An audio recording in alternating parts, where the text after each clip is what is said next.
Right. Forget everything you thought you knew about political U-turns, because what we've got brewing today makes a three-point turn look like Formula One precision driving. Picture this. Keir Starmer, the man who once campaigned harder against deportations than most people campaign for their favorite biscuits, has suddenly discovered that maybe, just maybe, kicking foreign criminals out of the country might actually be quite a popular idea. It's like watching someone spend years complaining about pineapple on pizza, only to open their own Hawaiian Pizza Emporium and act like they invented the concept. But here's the absolutely mental bit that'll make your head spin faster than a washing machine having an existential crisis. While Starmer's desperately trying to convince everyone he's suddenly tough on crime, protesters are literally outside his door chanting for him to resign. It's like trying to give a PowerPoint presentation about your excellent leadership skills while your employees are in the car park with pitchforks and redundancy papers. And the cherry on top of this political disaster cake? Dame Priti Patel. Yes, that Priti Patel is absolutely tearing into Labour for what she's calling gaslighting the public with fake news. When Priti Patel is calling you out for inconsistency on immigration policy, you know you've really stepped in it. It's like being accused of being too harsh by Gordon Ramsay. Technically possible, but you've definitely done something spectacularly wrong to get there.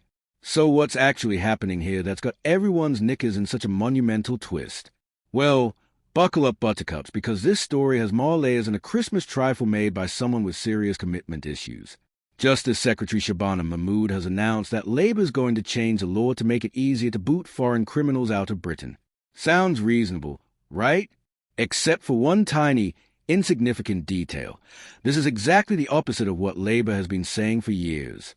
It's like watching someone spend their entire adult life campaigning for vegetarian restaurants, then suddenly opening a steakhouse and acting shocked when people point out the contradiction. The cognitive dissonance is so strong you could probably power half of Birmingham with it. Here's where it gets properly juicy. Foreign nationals make up 1 in 8 prisoners in England and Wales. That's over 10,000 overseas offenders currently enjoying Her Majesty's hospitality at taxpayer expense.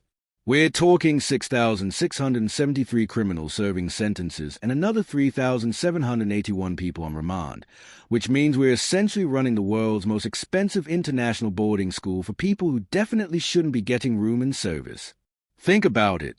That's like having a house party where 1 in 8 guests are people you didn't invite.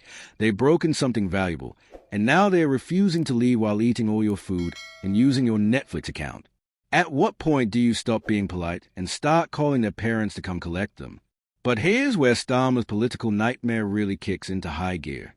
Under the current system, foreign criminals are only automatically considered for removal if they receive a 12-month prison sentence. 12 months. That's like having a rule that says you can only ask someone to leave your house if they've been squatting there for a full year.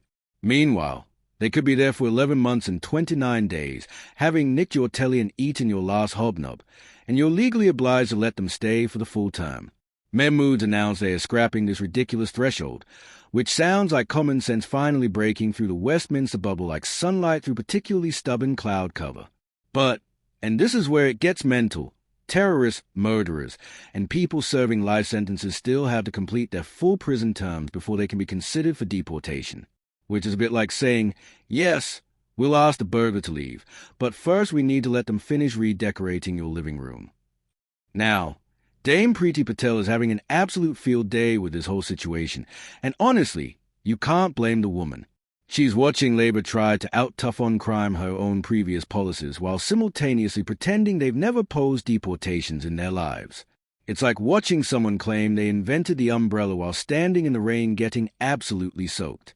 Priti's calling this gaslighting the public with fake news, which in political terms is essentially the equivalent of your mum saying she's not angry, just disappointed. Except your mum has access to parliamentary privilege and a really good memory for your past voting records. She's pointing out that for years, Labour has opposed robust action to stop foreign national offenders being deported, which is politician speak for, you lot have been doing the complete opposite of this until about 5 minutes ago. The really delicious irony here is that Starmer's trying to present this policy change as some sort of tough new approach to crime, when actually it's just catching up to where public opinion has been for decades. It's like announcing you discover that water is wet and expecting Nobel Prize for groundbreaking scientific research. Meanwhile, the protesters outside are having none of it. They are not buying the sudden road to Damascus conversion on deportations. And honestly, who can blame them?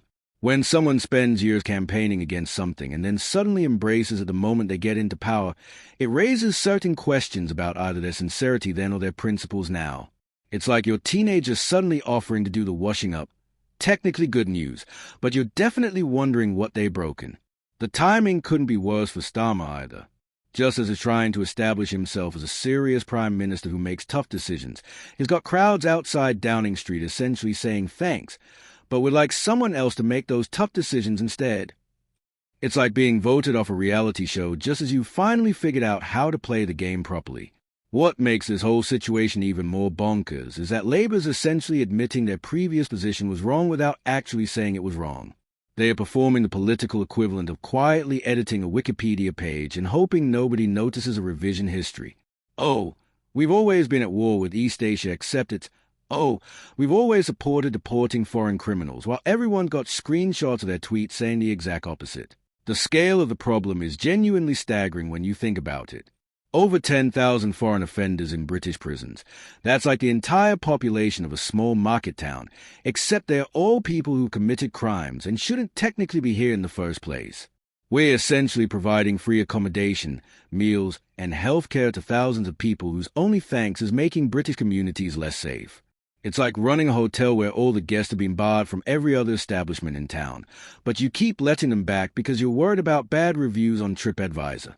The protesters demanding Starmer's resignation probably see this policy announcement for what it really is, not a genuine change of heart about law and order, but a desperate attempt to look tough while hoping everyone forgets about years of opposing exactly these measures.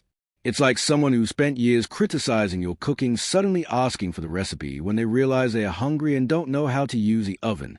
But here's the thing that's really got to be winding up the folks outside Downing Street. This isn't just about policy inconsistency. It's about trust. When politicians flip-flop on major issues the moment they get into power, it raises fundamental questions about whether they ever believed anything they said in the first place, or whether they were just telling people what they thought they wanted to hear to get elected. It's like dating someone who claims to love romantic comedies to impress you, then reveals after you move in together that they think Hugh Grant should be deported to a small island with no Wi-Fi. The relationship might survive, but there are definitely going to be some awkward conversations about honesty and authenticity. The protesters aren't just angry about immigration policy. They're angry about feeling like they've been sold a political pig in a poke. They voted for one thing and got something completely different, like ordering fish and chips and being served sushi with a side of confusion and mild betrayal. Dame Preeti's absolutely loving this whole spectacle, and you can practically hear the glee in her voice when she talks about Labour gaslighting the public. She's watching her political opponents tie themselves in knots trying to explain why their current position is completely different from their previous position, while insisting they've been consistent all along. It's like watching someone try to explain why they're wearing their jumper inside out while insisting they got dressed perfectly normally this morning. The really tragic bit is that while all this political theatre is playing out, there are still over 10,000 foreign criminals in British prisons, victims of crime who are still waiting for justice, and communities that are still dealing with the consequences of years of inconsistent policymaking. The protesters outside Downing Street aren't just calling for Starmer's resignation because they don't like him personally. They are calling for it because they've lost faith in his ability to deliver the policies he promised, or even to stick to the policies he's currently announcing. So there you have it.